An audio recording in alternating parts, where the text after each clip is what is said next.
నా విషయంలో అందరూ తెలుసు 5 కోట్ల మందికి. పవన్ కళ్యాణ్ గారు ఒక మంచి ఉద్దేశంతో వస్తే ఇప్పటం గ్రామాల్లో జరిగినటువంటి సంఘటన దగ్గర నుంచి విశాఖపట్నంలో రోడ్ షో కూడా చేయకుండా చేసే పరిస్థితి, అడుగడుగున రాజకీయ నాయకుల్ని అడ్డుకొని అరెస్టు చేసే పరిస్థితి వచ్చింది.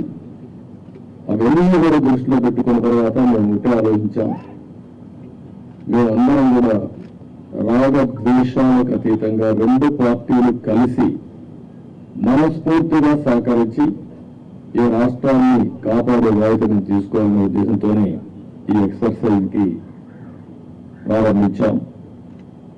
అయితే ఈరోజు ఒక అహంకారంతో ఉన్నాం. దీని పక్కనే ప్రజా వేదిక విధ్వంసంతో ప్రారంభమైంది. ఆ ప్రజా వేదిక విధ్వంసం అయిన తర్వాత డెబ్బరీస్ ఇంతవరకు తీరేది.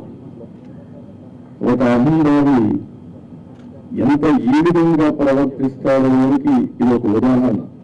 అంటే అనిత్యం నేను కానీ నా దగ్గర కొంచెం పవన్ కళ్యాణ్ గారు కూడా చూస్తే గుర్తు రావాలి ఆ విధ్వంసం. ఆ విధంగా విధ్వంసం చేసే పరిస్థితికి వచ్చారు. ఇవన్నీ చూసిన తర్వాత రాష్ట్రాన్ని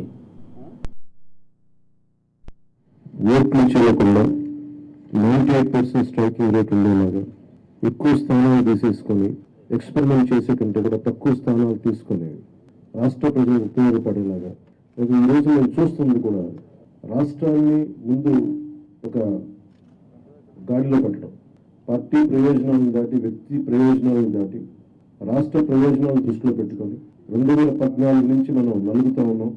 2019కి ఈ అరాచక పాలన వల్ల ఇంకా నలిగిపోతా ఉన్నాం.